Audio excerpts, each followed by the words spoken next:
j'étais un Américain du Nord français. Chaque semaine, avec Yann et French, on jase de tout. Avec Yann et French, on fait Québec. Avec Yann et French, à Radio Pirate. Avec Yann et French. OK, on est prêt, tabarouette. On a fait le tour de bien des affaires avec les boys. Dennis de Beautiful et je sais que d'ailleurs Joe Hamel était avec vous autres hier. Comment ça s'est passé? Résumez un peu votre soirée électorale. Comment ça s'est passé pour vous autres? Je sais que vous avez fini vers quoi? 11h de ce que j'ai pu voir? 11h30. 11h30? 11h30. Racontez un peu. 3h30 de show à peu près. On a battu à peu près tous nos records de live qu'on avait à date. Là. Au pic, on avait 2800 personnes qui étaient pluguées. Wow, c'est bon! On a au-dessus de 23 000 écoutes ce matin sur YouTube. C'est 10 000 heures d'écoute à peu près là, en nombre d'heures. Très bon. Très bon. Donc, vous avez fait ça uniquement sur YouTube? Oui, effectivement. On a laissé tomber la plateforme Facebook. C'était trop de la merde. Il y avait trop de juges congolais qui essayaient de nous vendre des héritages puis des affaires de même pendant les lives. On n'a pas embarqué sur Twitter non plus. Ouais. On veut pourquoi pas YouTube. Twitter? Hein? Pourquoi juste pas sur la pub, j'imagine? Non, écoute, on habitue nos membres depuis longtemps à YouTube, puis les gens aiment poser des questions aussi pendant le live, puis pour ça, ils payent pour ça. Okay. C'est même surprenant. Là. Il y a 3 personnes qui ont droppé 100$ hier. Je pense que c'est un peu pour remercier la couverture électorale qu'on avait faite. Fait qu'on s'est vraiment habitué à YouTube, puis les gens sont habitués d'aller sur YouTube. Fait qu'on continue avec ça. Mais écoute, c'est les commentaires qu'on a le matin de la soirée électorale qu'on a faite. Nous autres, c'est pas que c'est broche à balle un peu, mais je veux dire, on fait ça sans aucune prétention. Il n'y a pas des super infographies à 500 000. On a des cotons ouatés sur le dos puis on s'amuse, là, mais tu sais, je veux dire, c'est pas... Oui, mais vous avez les bons cotons ouatés, par exemple. Vous avez les bons, vous avez les vrais cotons ouatés. Là. Vous êtes les vrais cotons ouatés Ranch Brand. Ben oui, mais tu sais, un moment donné, c'est ça, on est allé rejoindre... on a parlé avec Alexa Lavoie qui était à Times Square, mais tu sais, là, avec ses écouteurs à Apple, il y avait beaucoup de bruit. Fait que c'est sûr qu'on n'est pas à un niveau de préparation, il n'y a pas une équipe là, technique qui nous gère comme si on était sur à Fox News ou à CNN, mais n'empêche que la grosse différence, je pense, de ce que nous autres, on a fait puis de ce que d'autres podcasters ont fait sur Internet, c'est la connexion qu'il y a avec l'auditoire. Tu sais, nous autres, on faisait défiler les messages que le monde droppait dans le live quand on pouvait, parce que maintenant, ça allait tellement vite qu'on perdait le contrôle. Puis ça, ben, tu ne vois pas ça sur aucun autre média. Là. Tu sais, les réactions en temps réel du public, les gens, qu'est-ce qu'ils pensent, qu'est-ce qu'ils voient. Puis, ça, je pense que ça contribue à créer la connexion avec les gens que les grands médias ont perdu.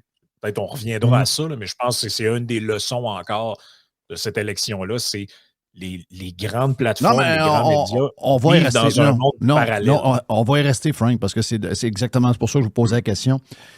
Regarde, je vais vous raconter, moi, comment j'ai fait ça. Moi, je ne suis pas quelqu'un qui suit bien les soirées électorales. C'est une affaire de geek, là, on va se le dire. Là. Ouais, c'est ça. Moi, je suis pas aussi geek que vous autres. Donc, tu sais, j'arrive un peu sur le tard.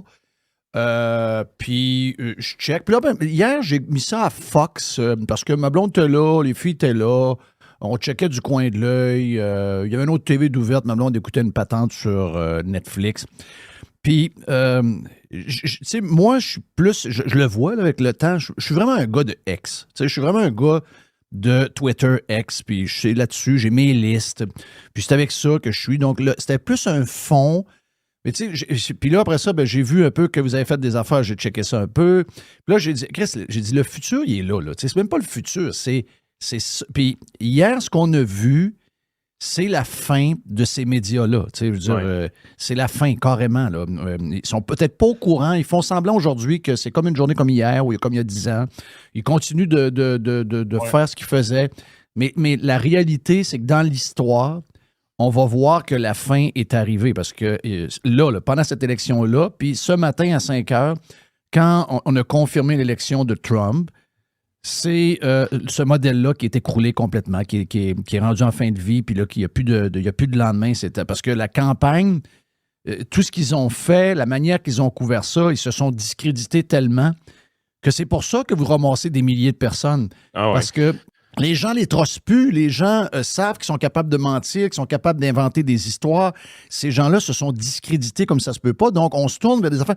Même si c'est plus cheap, même s'il y a moins de monde pour, comme tu dis, les goody-goody puis les patents, c'est pas ça que les gens recherchent. Les gens recherchent ce qu'il n'y a plus dans les médias, c'est-à-dire l'authenticité. Le contenu, des choses qu'ils peuvent truster. Ils ont perdu cette game-là. C'est fini. Oui, puis on s'est mis au bat quand même. Là. Genre, il faut repasser à pas Yann dans pas long. Là. Mais tu sais, nous autres, hier, l'émission qu'on a faite, chacun, on a présenté. Moi, j'ai mis ma carte avec les États, comment je voyais ça. Yann aussi a fait ses prédictions. Fait que, tu sais, tout ça, les gens peuvent retourner voir hier, peuvent regarder ce qu'on dit, puis ils peuvent retourner voir. Mais dans les médias traditionnels, on dirait que là, c'est opération remettre la pâte à dents dans le tube. Oh, ouais, Harris n'était pas bonne. Là. Puis là, ils vont tout faire comme. Ils vont faire exactement ce qu'ils ont fait avec la COVID. Ils vont faire à croire qu'ils n'ont jamais dit ce qu'ils ont dit. Ils vont tout changer le discours. Puis là, tu sais, dans le fond, tout le monde le savait, là, tu sais, qu'Harris n'était pas tant bonne que. Ben là, elle était pas. Excusez, c'est parce qu'on voit. On voit vos articles. Jean-Marc Léger, en ce moment, il est sur Twitter, il répond à tout le monde. Chris, j'avais tout vu venir chez tout. Puis c'est parce qu'on a un article de toi qui date d'il n'y a même pas un mois où tu écris Trump, le show est fini. Oui, exact. Je veux dire, au moins, faites le ménage des archives, faites de quoi, on peut tout retrouver vos affaires. Oui, ils peuvent pas, même s'ils le font, ils peuvent pas Google le garde. Non, mais regarde, c'est ça l'histoire, c'est qu'ils pensent qu'on n'a pas accès à ce qu'ils ont dit. Je sais pas pourquoi ils vivent de même. Ils vivent comme en 1989. Voyons, on a tout accès à ce que vous avez dit. On l'a en vidéo, il y a des gens qui découpent, il y a des articles qui restent, etc., etc. Ils essayent de s'en sauver, mais il est trop tard. Mais sais-tu quoi? Ça marche pour du monde. La COVID, leur stratégie, elle a fonctionné, pas pour nous autres, pas pour les pirates, pas pour les gens qui sont avec Yann et Frank, pas pour les gens qui sont habituellement plus réveillés un peu sur X, mais pour monsieur tout le monde, souvent, ça marche, la manière qui fonctionne. Puis c'est pour ça qu'ils sont capables d'étirer un peu leur longévité. Mais en tout cas, moi, au Québec, on est 50 ans. Ils sont subventionnés également énormément. Oui. Puis regarde un peu ce qui se passe aux États-Unis. Eux autres, dans le fond, les marchés sont beaucoup plus libres. Il n'y a pas ces subventions-là gouvernementales pour maintenir des ours en vie artificiellement. Puis, évidemment, tu vas avoir Fox News, évidemment, tu vas avoir CNN, MSNBC avec leur biais, tout ça. Mais quand tu regardes ce qui se passe sur YouTube hier, dans les gros shows live stream qui sont là, tu as des Ben Shapiro. Tu as toutes sortes de podcasters qui faisaient une soirée électorale. Puis les chiffres, là, tu as Crowder qui a eu des méga chiffres, lui de son côté aussi. Les chiffres sont malades. Là. On parle de centaines de milliers de personnes en live stream du côté des États-Unis. Mais quand chacun de ces influenceurs-là ramasse 500 000, 600 000 personnes en live stream, là, tu les additionnes, puis là, tu commences à compter qu'il y en a des millions, finalement. Ils sont à peu près tous républicains, parce que c'est le côté qui est le plus négligé dans les mainstream. Fait que naturellement, ils sont plus sur YouTube. Puis là, tu commences à regarder les chiffres de tous ces médias alternatifs-là. Tu te rends compte, premièrement, tu as une grande diversité. Il y a beaucoup plus de stock qu'on pense en termes de soirée électorale. Ça ne se limite plus à Fox, CNN, MSNBC. C'est beaucoup plus large que ça. Et quand tu additionnes tout ça, tu te rends compte, OK, l'alternative aux États-Unis est en train de souffler dans le coup au traditionnel vraiment intense. Au Québec, on n'est pas rendu là. Au Québec, si tu regardes nos chiffres à nous autres, 2800, qu'on parlait à Radio-Canada, qui était aussi sur YouTube, on va lever notre chapeau à Radio-Canada, il y avait le guts d'être sur YouTube aussi, il était à 35 000 de leur côté en live stream, pendant que nous autres, on était à 2800. Fait que tu te rends compte, quand tu dis qu'ils ont encore un impact, c'est définitif. Québécois encore mêlés comme des jeux de cartes, pas capables d'être sur YouTube. Non, mais eux autres, ils sont fourrés à cause de leur modèle. C'est un modèle de câble. Ils sont câblo-distributeurs.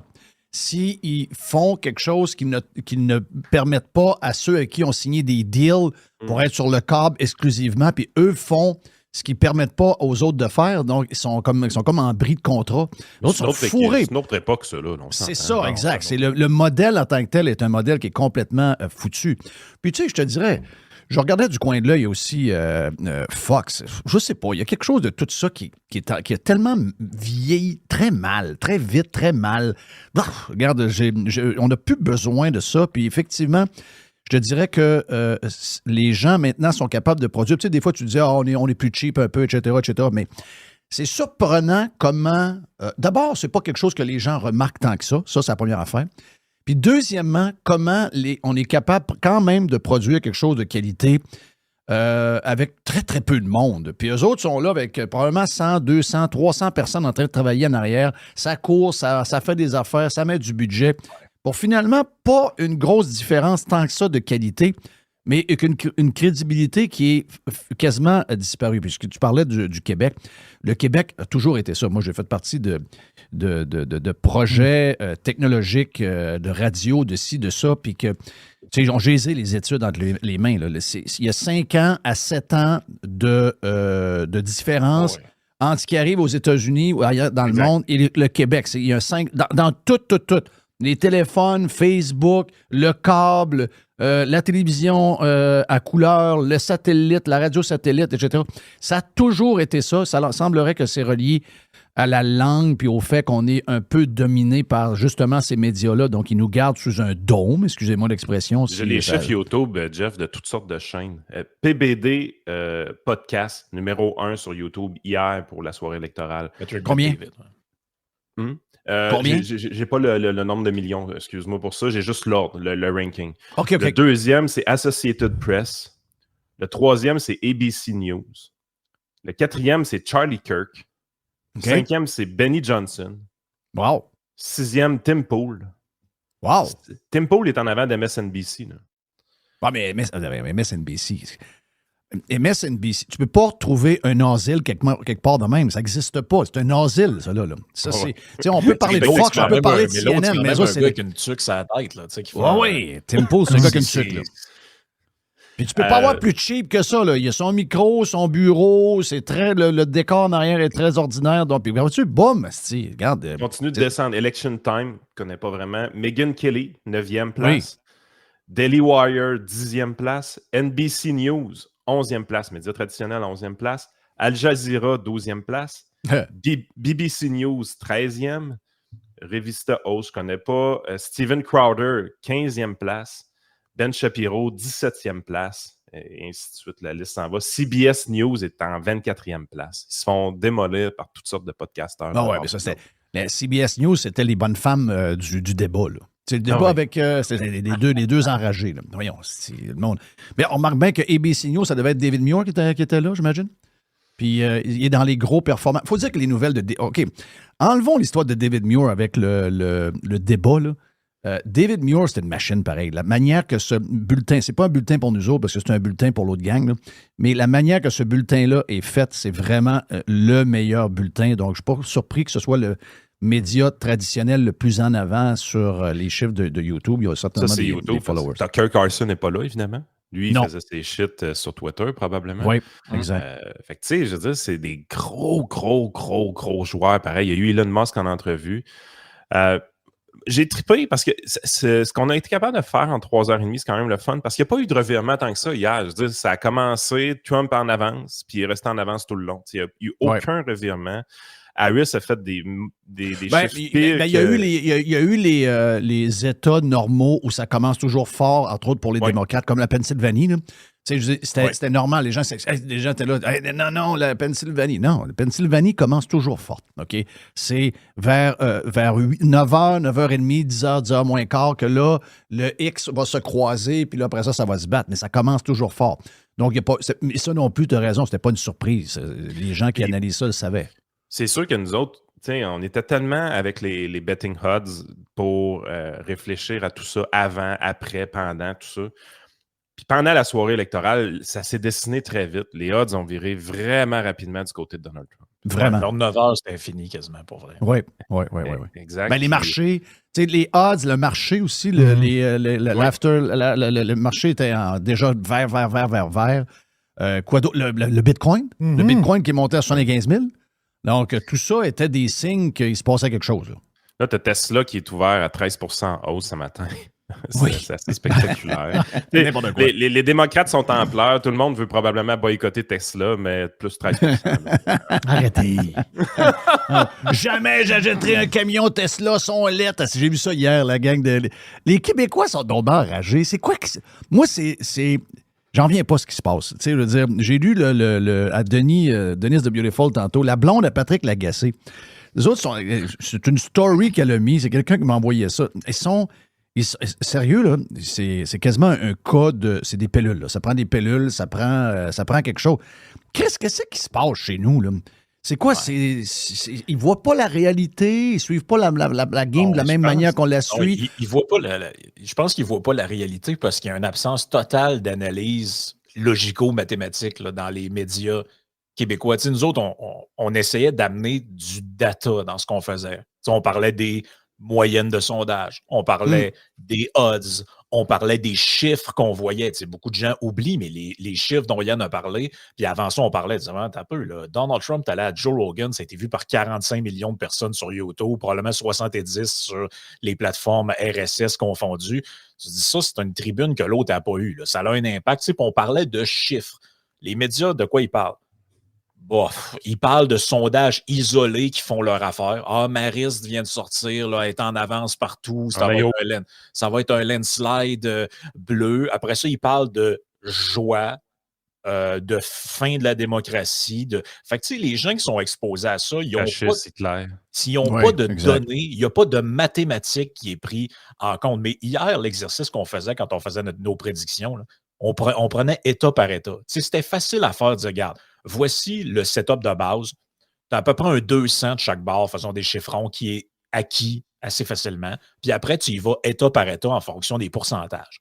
Oui. Et c'était facile de comprendre la chose suivante. Moi, c'est ce que je disais depuis le début. Trump avait acquis les swing states du Sud selon à peu près tous les sondages puis les pollers. Donc, ça veut dire Arizona, Georgie, et Caroline du Nord, Nevada, mais qui n'est pas un joueur trop important à 6 votes.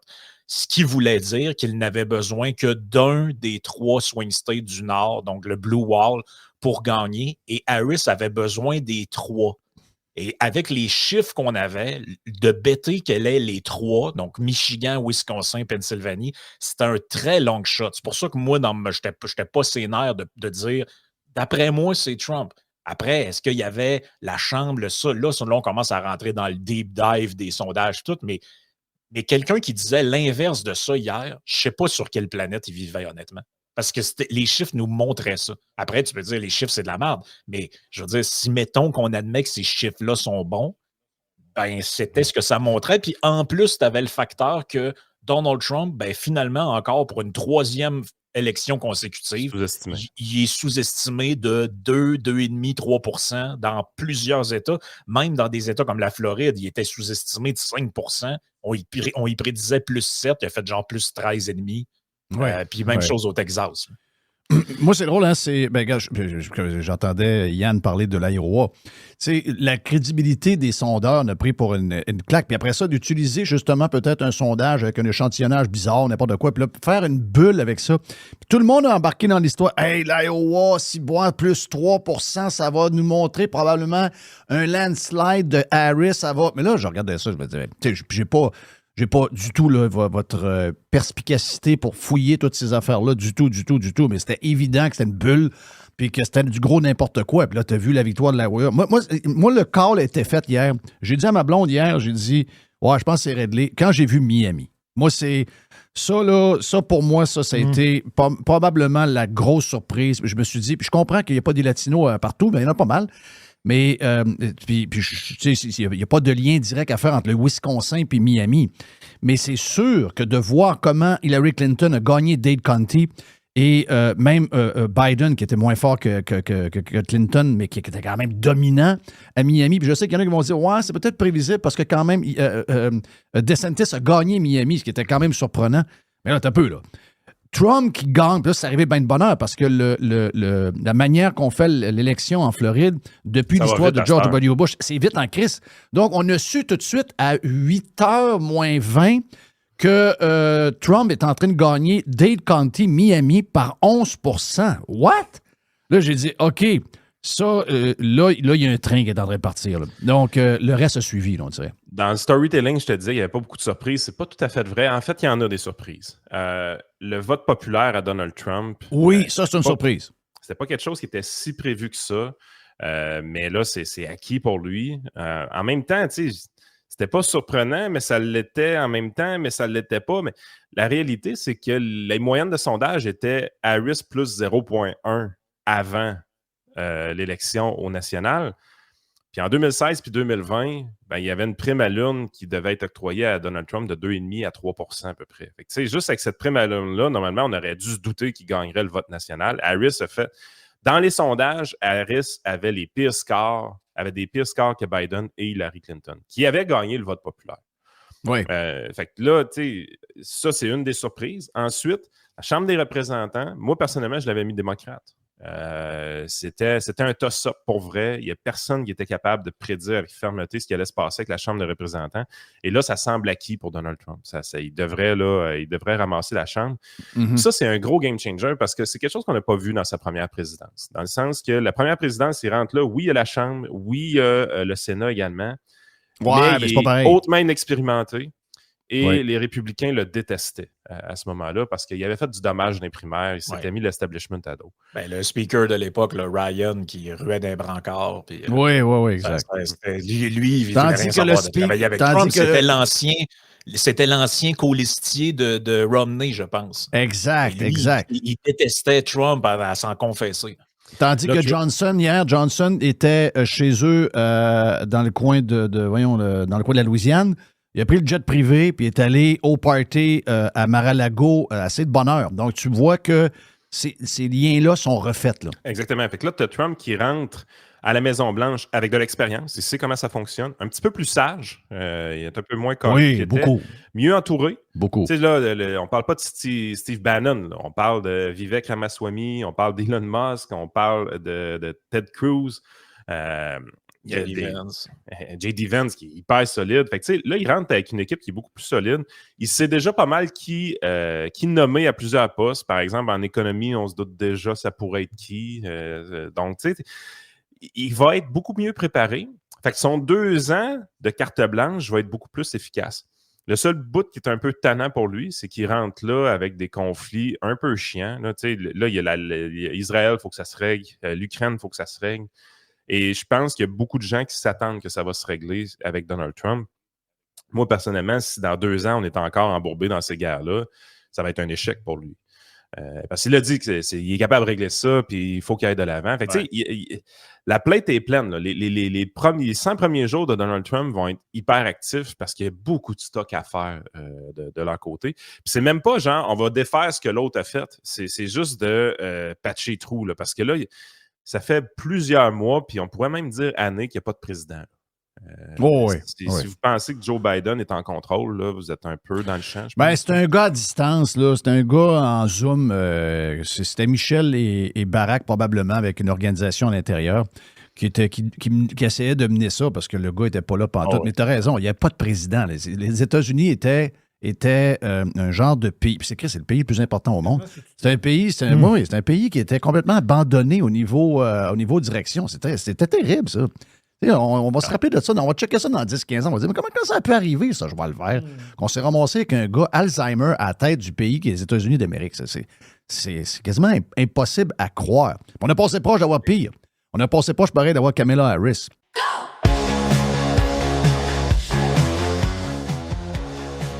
Encore plus de Yann et Frank. Il y a beaucoup d'action. Hein? Encore plus de Yann et Frank sur Prime.